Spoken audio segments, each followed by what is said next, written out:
What's up guys, and welcome back to another episode of Career Mode. This is episode number 176.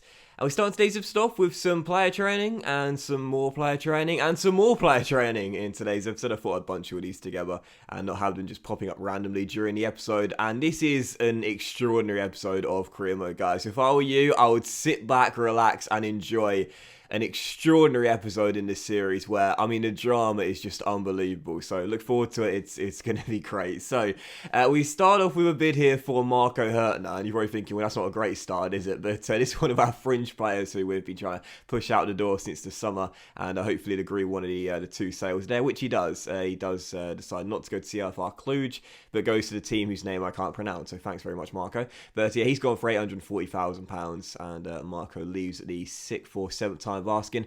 And also Schenkveld, this is our young Dutch striker, was approached by Real Valladolid for a loan deal, but I decided to reject it and keep him here because I like him actually. I think he's pretty decent. But following that, the drama begins. Yes, finally, after the little casual build up there, the drama begins. And we start off with a bid from Juventus for Ismail Benacer of £30.7 million.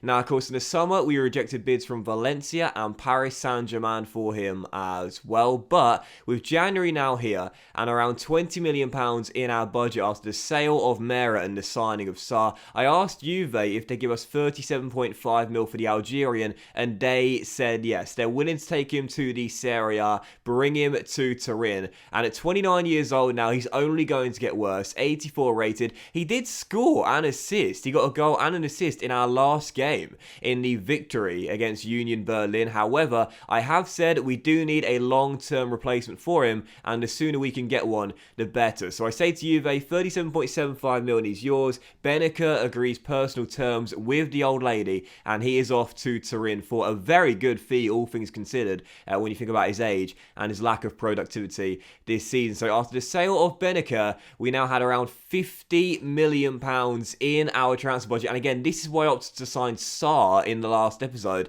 and not go for someone that was more expensive, because I wanted to bring in a replacement for Benacer. I wanted to sell him and bring in a new signing in this window, and now we had the opportunity to do just that. So I had tons and tons and tons of players on my transfer shortlist here to try and pick up. My number one target was this guy right here, Arne Meyer of Manchester United. Now, the German who is 1 year younger than Benacer, but 3 ratings higher, at 87 rated. I thought he would be perfect for our 5-man midfield, but as you could see, Man United said he wanted 72.5 mil, and I was like, do you know what? I'm not even going to bother negotiating from that. We're just not going to be able to afford him. However, there were 2 other players on my transfer shortlist that I was really interested in. All the names I had would have been really good for different reasons, but I was very keen on 2 American players. Weston McKennie, who now plays for Chelsea, but wants of Schalke, and Tyler Adams, who now plays for Arsenal, but once of RB Leipzig. I negotiated with Frank Lampard for McKennie, and I managed to get a deal agreed of £44.1 million. That's around 4.6 mil over his current market valuation.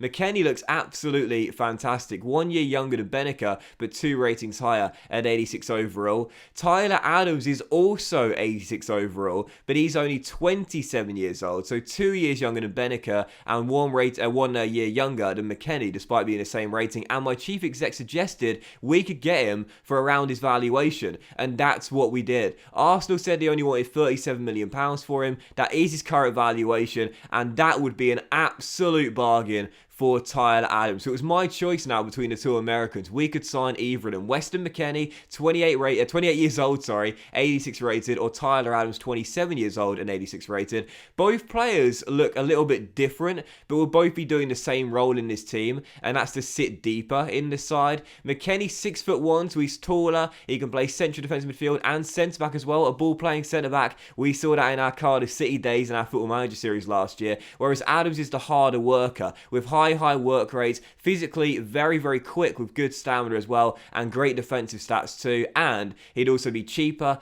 and he's a year younger as well. So as much as I loved Weston McKennie in my Cardiff Football Manager, so I loved McKennie to pieces, man. Tyler Adams, to me, being cheaper and younger, despite being the same rating, looked to be the better value for money deal. And you guys know I'm a sucker for those high work rates. So I decided to go after Tyler Adams in the end and go for the cheaper option. And as you could see, we agreed a deal of £100,000 a week with £100,000 sign-on bonus, 5-year deal, crucial squad role, and Tyler Adams is our new man in at the Bayer Arena. Welcome to Bayer Leverkusen, Mr. Tyler Adams. When you look at his stats as well, for £37 million, this is an absolute bargain. That was his market valuation, and I think when you look at the guy's stats as well, with 93 stamina, with 89 balance, 92 reactions, 88 short pass, 87 aggression as well, I think he's going to be a really good defensive midfielder in this team. And yes, I know he's got the high work rates, but I think with the stamina he's got, he'll have no problem tracking back. And again, 3-star skill moves, 3-star weak foot. He's very quick as well, good mental stats too, and defensively as well, very solid indeed. He could offer us something going forward,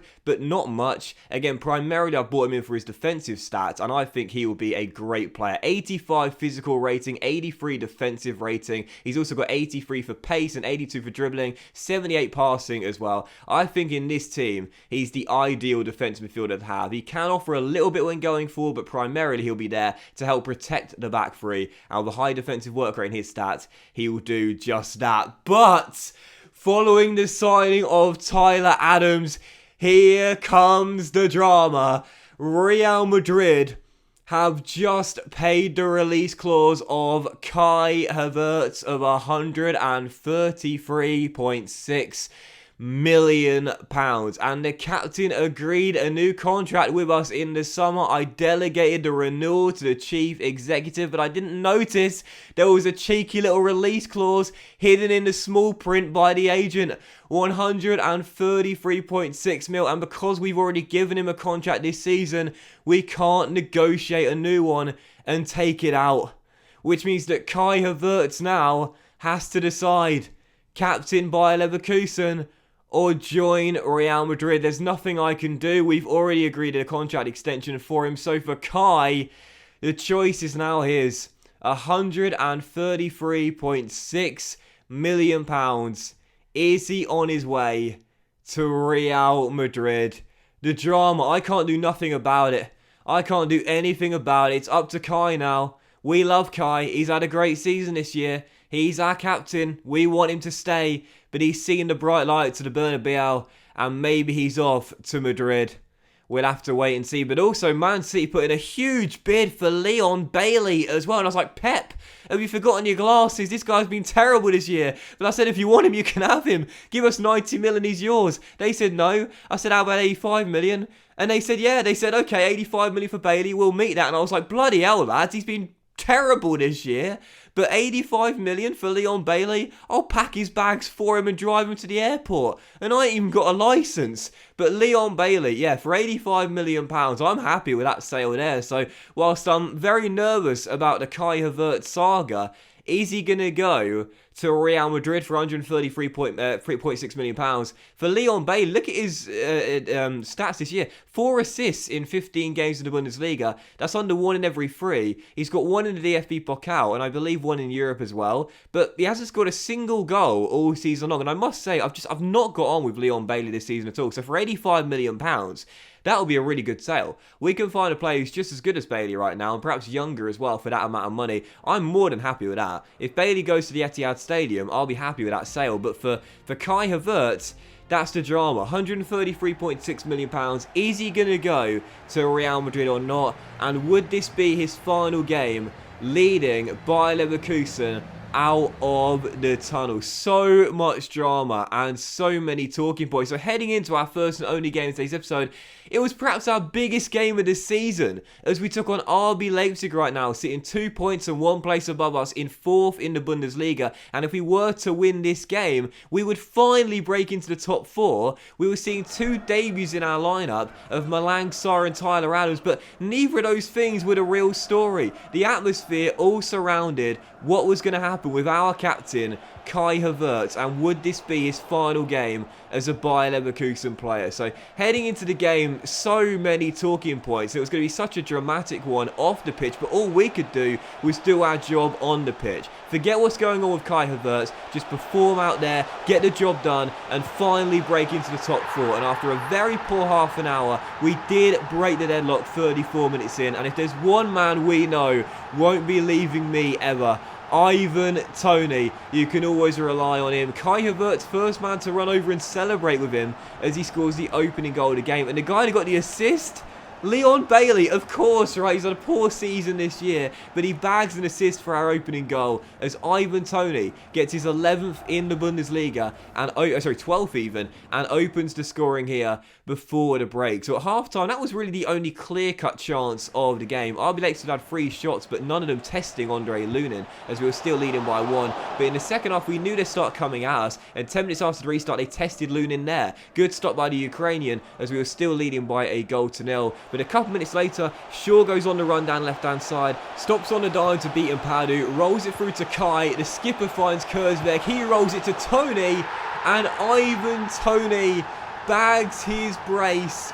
doubles the lead, and makes it Leverkusen 2, RB Leipzig 0. No Barry, no problem for Bayer Leverkusen in the biggest game of the season. Kai getting involved in the build-up as well, and Daniel Kurzberg in place of Barry Walsh gets an assist. He has been so good this season in limited minutes. And listen, Daniel, you might be getting a lot more, not just because Barry's injured, but because Kai might be on his way out the door. Gets an assist there, Leverkusen double the lead, and it's 2-0 to the host. So Toney with both, his 13th goal now in the Bundesliga, and just a few minutes later Leon Bailey was subbed off. Have we now seen the last of Leon Bailey in a Bayer Leverkusen shirt? Good performance from Bailey in this game, perhaps his final game for the club there, bagging an assist for the first goal and playing quite well. So still 2-0. Tylo Keren headed that corner wide after the first head hit the woodwork, as it was still 2-0. RB Leipzig desperately unlucky not to get back on level terms there, and in the 82nd minute we should have made it 3. Steve Zabala off the bench denied by a good save by the goalkeeper. However, directly from that, as you could see,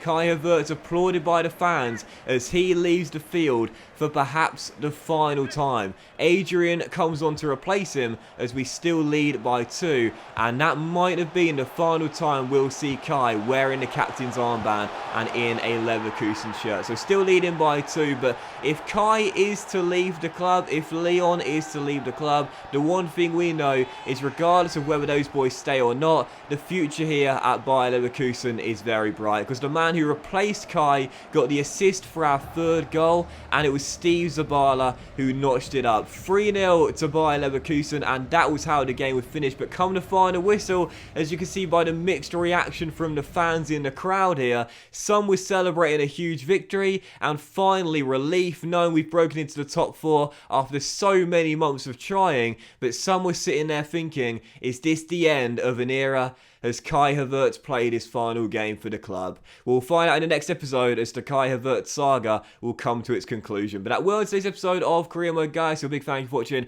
Really hope you have enjoyed it. And if you did enjoy today's episode, then please drop a like. Much love to you all. Have a fantastic day. And don't miss the next episode, as we'll see the conclusion to the Havertz saga very soon.